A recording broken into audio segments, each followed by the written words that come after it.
Hi, welcome to Yoga with Tim. Welcome to this Energizing Backbend class.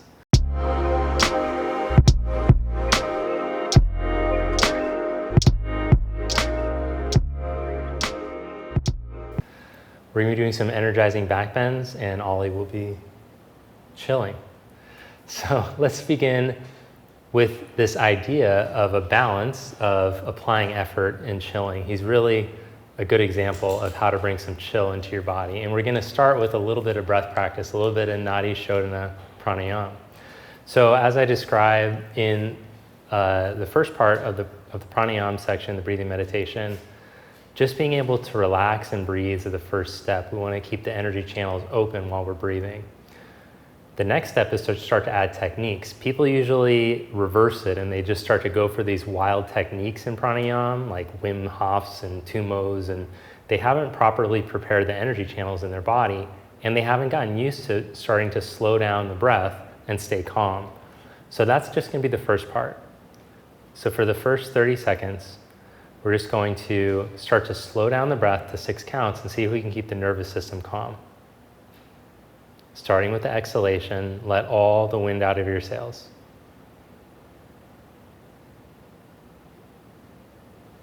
6 seconds in if you can. 6 seconds out. And see if you can insert a little pause at the end of the exhalation without tensing up. At the end of the exhalation is where we tend to cling and fight. In yoga philosophy, this is one of the kleshas, the clinging to life. And we want to start to practice loosening that grip. And we can practice it at the end of the exhalation.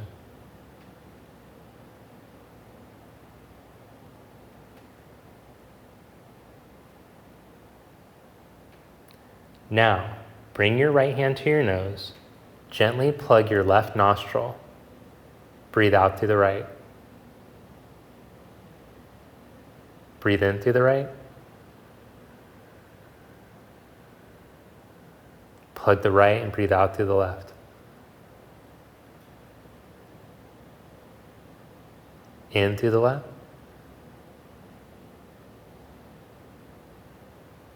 Plug the left, breathe out through the right.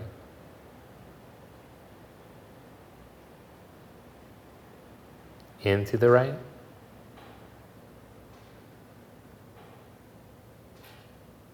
Plug the right, breathe out through the left.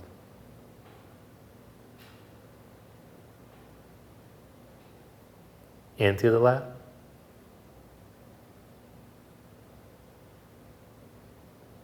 Plug the left, breathe out through the right.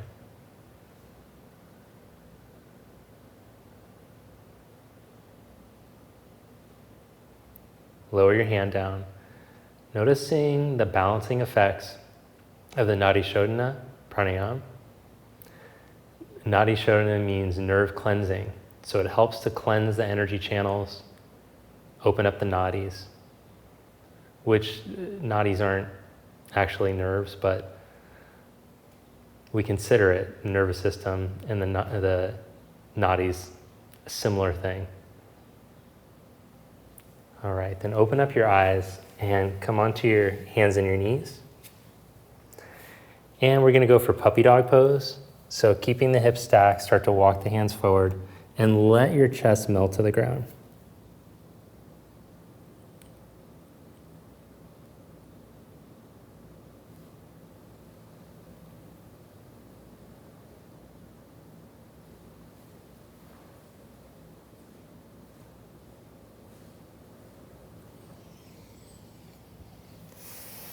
Then come back up. Slide your hands underneath your shoulders. As you inhale, raise your right arm up. And as you exhale, slide your arm through. Inhale, twist open. Exhale, slide through. Inhale, twist open. Exhale, slide through. You can stay in this upright position, or if you're more open, slide your shoulder to the ground, lower your ear, and take your arm overhead.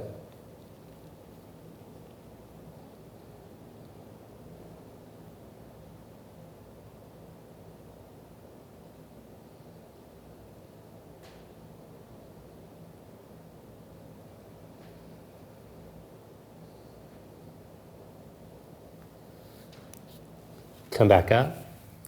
Change sides. Roll your ribs open. Exhale, slide through. Roll it open. And slide through. Last one. Twist open. And slide through.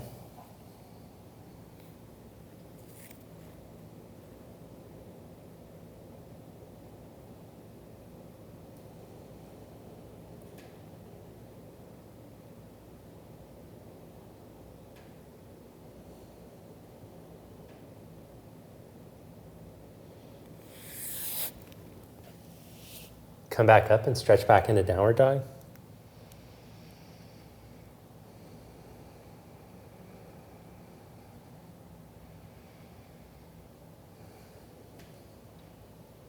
Step or hop to the front of your mat.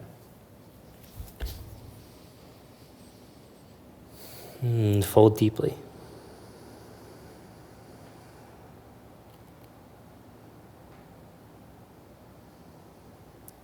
Roll yourself up. Stand tall in mountain. Inhale, chair pose, Utkatasana. Exhale, fold forward. Inhale, flat back. Step back. Plank position. Lie down onto your belly. Inhale into cobra or upward facing dog. Stretch back into down dog. Step your right foot up by your right thumb. Set up your back heel for warrior one. Turn the toes in a little more than halfway. Ground your right heel, engage your hip, and inhale, come up. Hands down, step back, lower down. Inhale into cobra or upward facing dog. Exhale, downward dog. Step your left foot, warrior one. Inhale, raise your arms up. Hands down, step back and lower slow. Inhale, cobra or up dog. Exhale, down dog.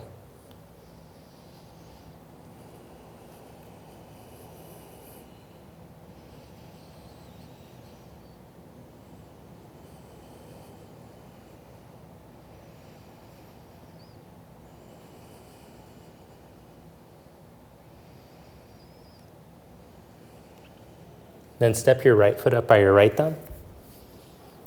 Drop your left knee to the ground. And hold here in the lunge.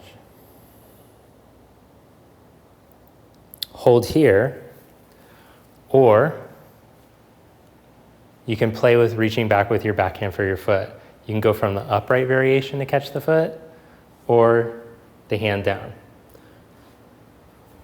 Whichever one you're doing, if you're on a very thin sticky mat, I recommend putting a blanket underneath your knee. I'm on this thicker mat, which I like this company, Manduka. I've been using them for forever. It's not like a plug or anything, but that's just the mat that I like. Maybe they'll send me a free one. No, I don't care. Actually, these things last for forever. So yeah, it's a good investment to make because it has some good cushion for your knee. Are you sure you're not selling these mats? Release that and step back, downward facing dog. Change sides, step your left foot up, drop your knee. Hold there, or upright yourself, or reach back with your hand for your foot.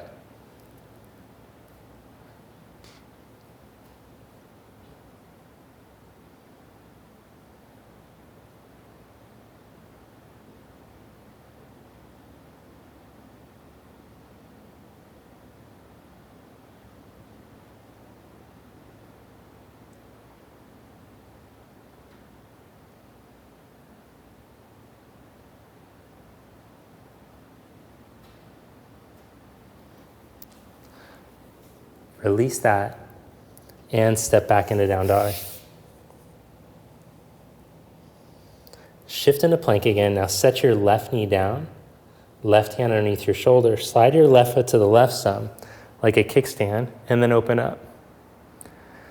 Now, press down through your left foot, and if you feel steady, raise your right leg up. Step 1, hold here. Step 2, you might be able to curl your heel to your hip, hamstring curl your heel to your hip, and then maybe catch your foot. So if you weren't able to catch the foot in the lunge, this one might be a little more tricky. Don't force it. You don't want to explode your knee just for the sake of grabbing the foot. But if you have your foot, you might be able to move your buttock in and down, keep your rib cage connected, and then start to stretch and open up where it's tight in the front of the hip. Think bridge pose while you're doing this. Keep your buttock rolled in and down. Now open up without slingshotting, find neutral. Good job. Change sides. Steady enough to raise the leg up, hold there, or squeeze heel to butt and reach back.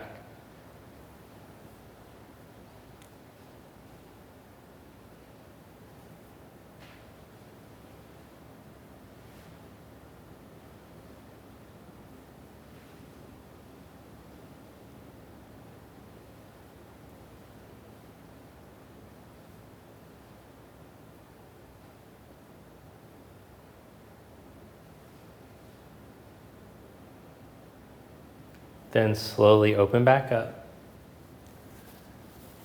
and take downward facing dog.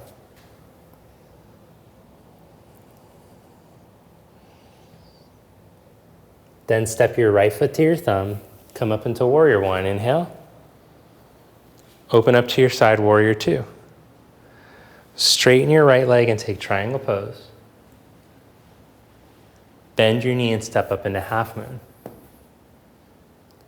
Hold the regular half moon or bend your knee and catch your foot. So just a more advanced variation. We're now taking the foot bind into different poses. Buttock in and down. Reach the knee out of your lower back. Stretch your leg back, open up. Lower your left hand to the ground. Level your hips and take your feet outer hips distance apart. Sit down in between your heels with your hands into prayer. Twist to your left, slide the right shoulder to the inside of the knee, spread your arms. Hook your left hand behind your back. Come to center, step back into down dog. Step your left foot up to your left thumb, inhale into warrior 1. Open up to your side, warrior 2. Straighten your left leg and reach into triangle. Now flowing through the poses, which takes some proficiency. So if you need to go back to the week 1, spend as much time as you like. I usually spend at least a month on a new sequence, really trying to get it down, master all the poses. Bend your knee and step up.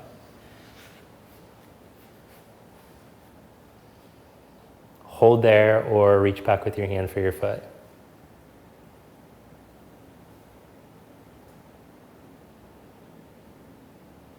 I mentioned the tendency to cheat from the sacrum lower back or TL junction. On this side, because the front of my hip is so tight on this side, this is where I really want to cheat. So you notice that I drop the knee forward more. I don't have as much elasticity in these tissues on this right side to try to stretch it back as far as I could with my left leg. If I do it, my lower back does it. So instead, I'm not going to cheat. I'm just going to see how much I can get those tissues to open. It's gotten better over time. Step back. Oh, sorry, lower your hand rather, level your hips, and then lower your leg down. Slowly lower your butt down and change sides, twist open. Wrap your arm.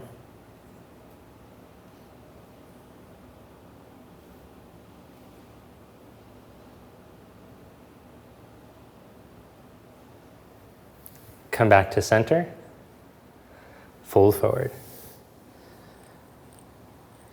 Inhale, flat back it. Exhale, step back. Take a vinyasa or just stretch right back into down dog.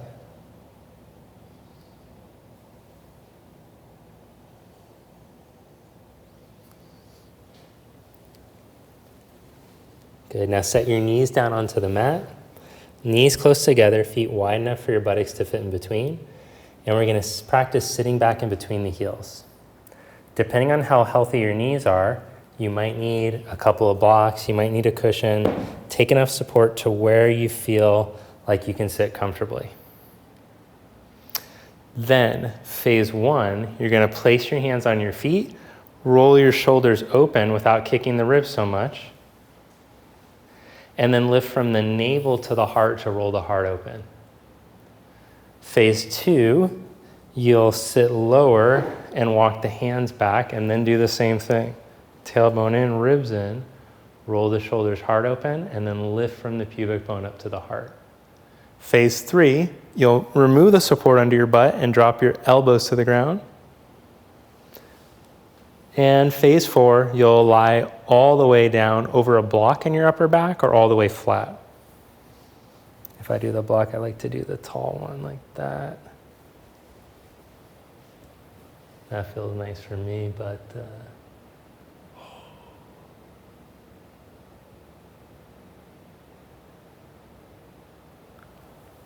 so go to the pose that feels right for you.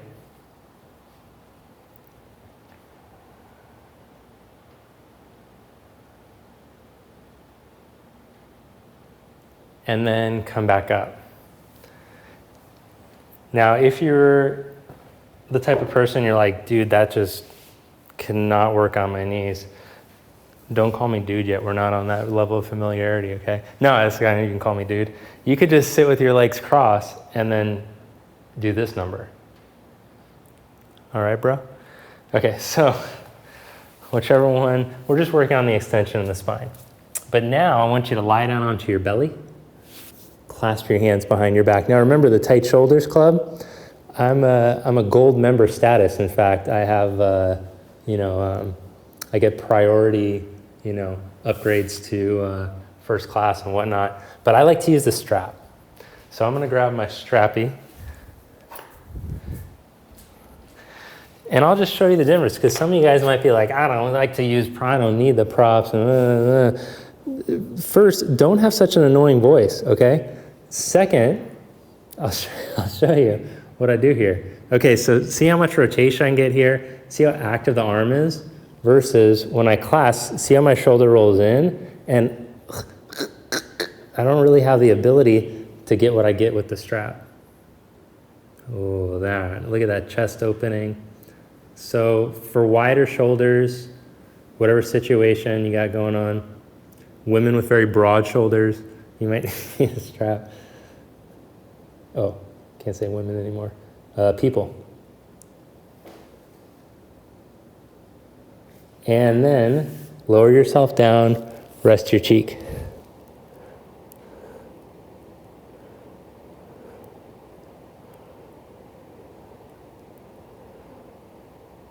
Bend your knees, reach back, take a hold of your feet.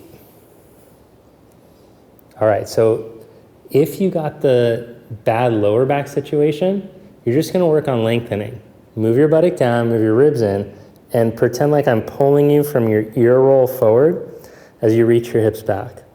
And then you're opening up, remember that tight area right here I was talking about that didn't want to open on my right side? If you can get that to open, that's where the secret of your back bend comes from. It's where all your spinal extensions gonna start from when you have the feet reversed like this. So you can be there, or if you're like, you know what, I got a little bit of room to move, then you can start to stretch the legs up and back. But I can feel on my right side, if I go past there, it's just dumping lower back city. So I hang out about right there. That's a good spot.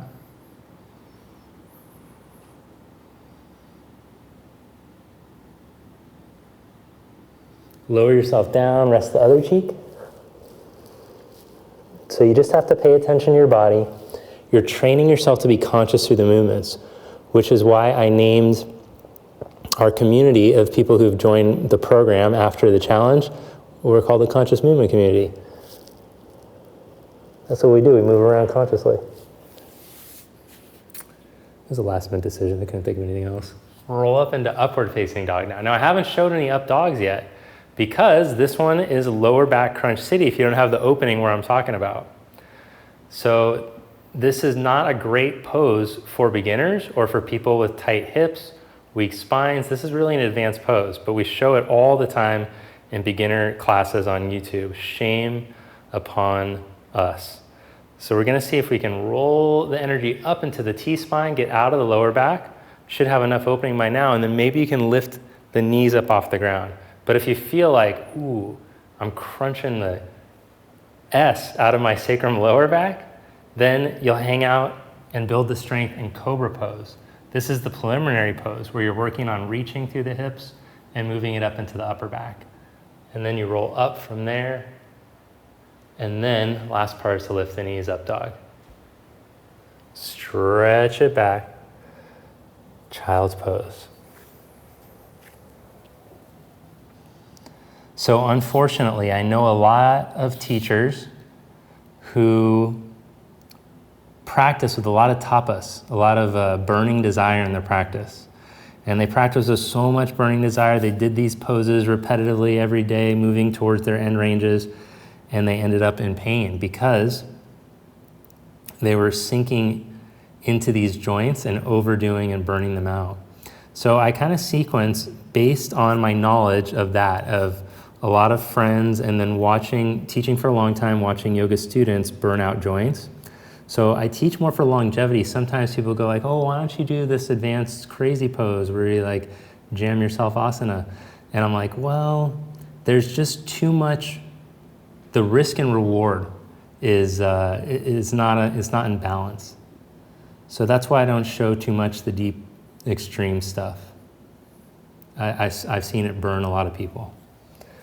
Okay, now we're gonna lie down onto the back for the final countdown. The final back bends. Bring your heels close to your buttock, feet hip distance apart. Okay, so we need that shoulder opening that we get from this situation to be able to do this situation. So we're gonna put the hands into Urdhva Dhanurasana position, and then see if you can turn the triceps in, release the shoulders out of your neck. If that's going really well, you're like, yeah, I already got the tricep shoulder opening. Then you'll lift your hips up and maintain that. Now this next phase is only for people with the very healthy neck situation. If you have a history of cervical compression, you're not going to do this next one. But once the hands are open, the elbows are turned in, you're going to see if you could lift up onto your crown for a moment and then reach the crown into the floor so you can move the T-spine into extension, thoracic spine. Reach the buttocks, stretch the front of the legs, tailbone in and up, and then lift up 1 inch. Lower back down. Hug your knees in, roll up. Sit cross-legged. Sit however you can for a little bit of Gomukhasana. Now we're going to do that shoulder stretch and see if it improves the situation there. Left hand from below, right arm from above.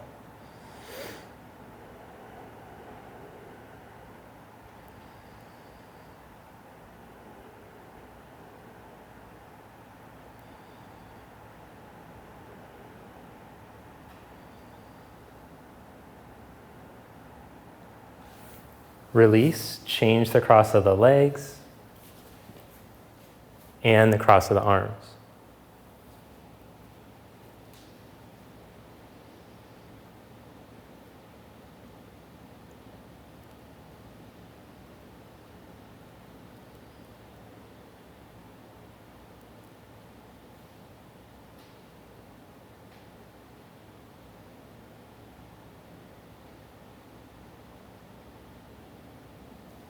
Release that. One more time onto your back. But this time we're going to do the fish pose, which if you got this history of cervical compression, you're just going to keep the head elevated, stay on your elbows like so, drive the elbows down, engage the back. Otherwise, you're going to use your head and your elbows to move the T-spine. Lower back long. Buttocks down. Lower down, bend your knees, prepare with your hands, go back up into order of a prep, or you can just hang out here and bridge. You don't got to do any of this fancy stuff. If you feel ready, lift up onto your head. Be light on the crown. Take the T-spine into extension, and then lift up 1 inch. Or you can practice going all the way up. Lower yourself down. Open your arms out to the side. Take your feet the width of the mat, let your right knee cave in and your left knee open up to the side. The knees swivel over to the left. You can hold there or cross your left ankle onto the outside of your knee. But still keep your lower back long. Don't let the butt sneak up into the lower back.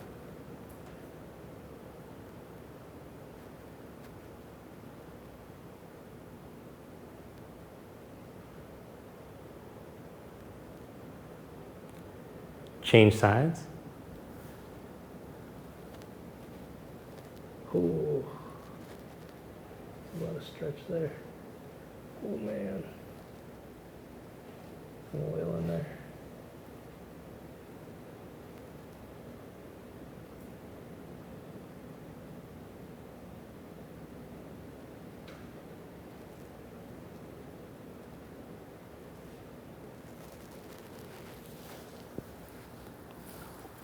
Bring it back to center.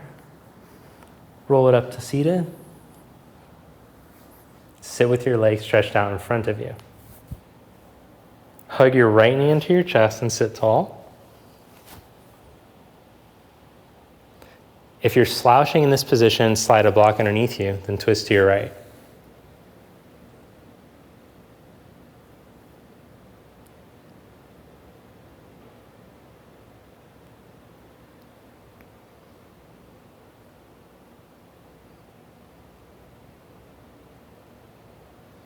Come back to center, change legs. Hug your left knee into your chest.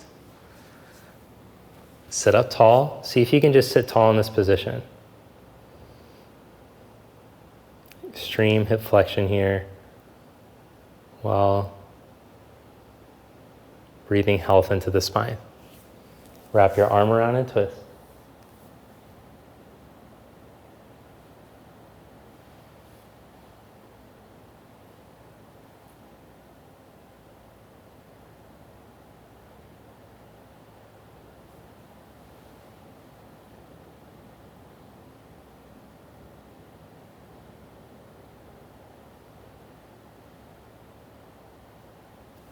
Come back to center. Now with your legs stretched straight out, if you're a very flexible hamstring person, keep the legs straight. If not, put a little bend in your knees. You could even slide something underneath so that they can rest. Raise your arms up. And as you exhale, stretch out over your legs.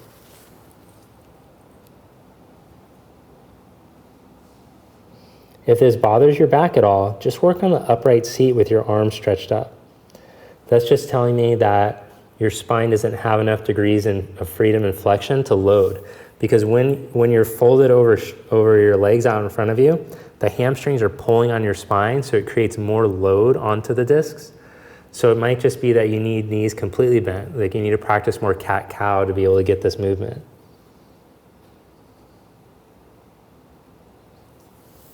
Lie down on your back. Shavasana.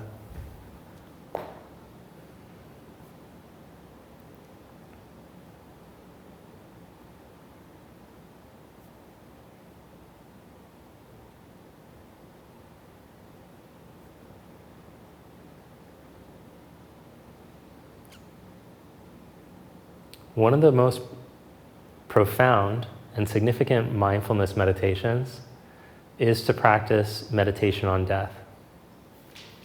Now you might be like, hold up a minute. This is getting morbid. I'm not in for this. But often yogis would meditate in cemeteries or some places like that in order to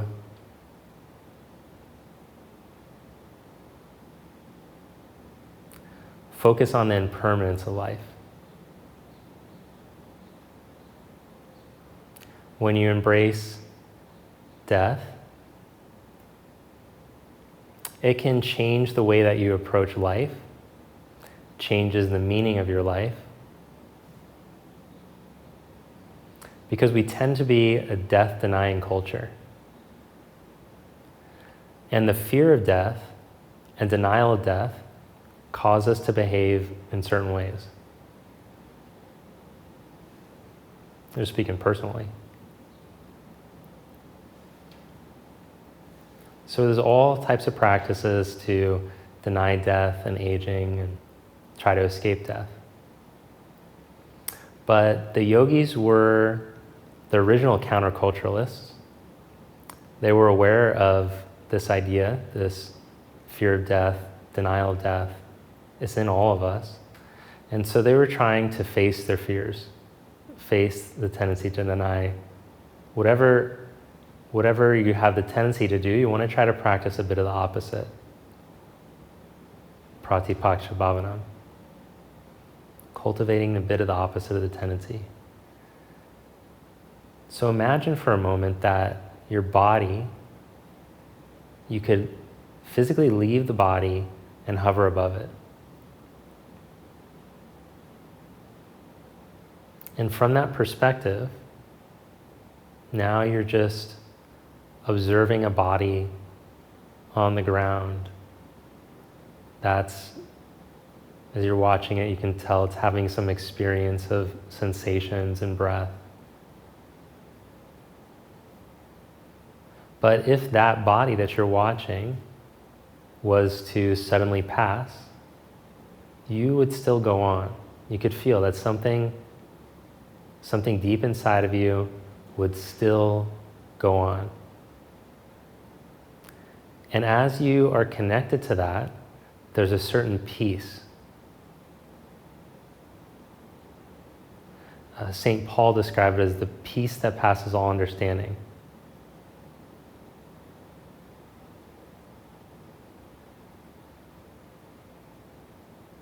So many different traditions got at the same idea. Even Paul, he said, every day I die. This practice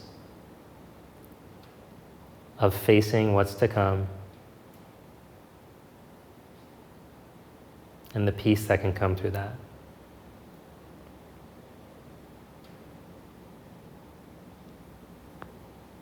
Now gently bring yourself back into the body. Bend the knees and roll to your side. Refreshed, reborn,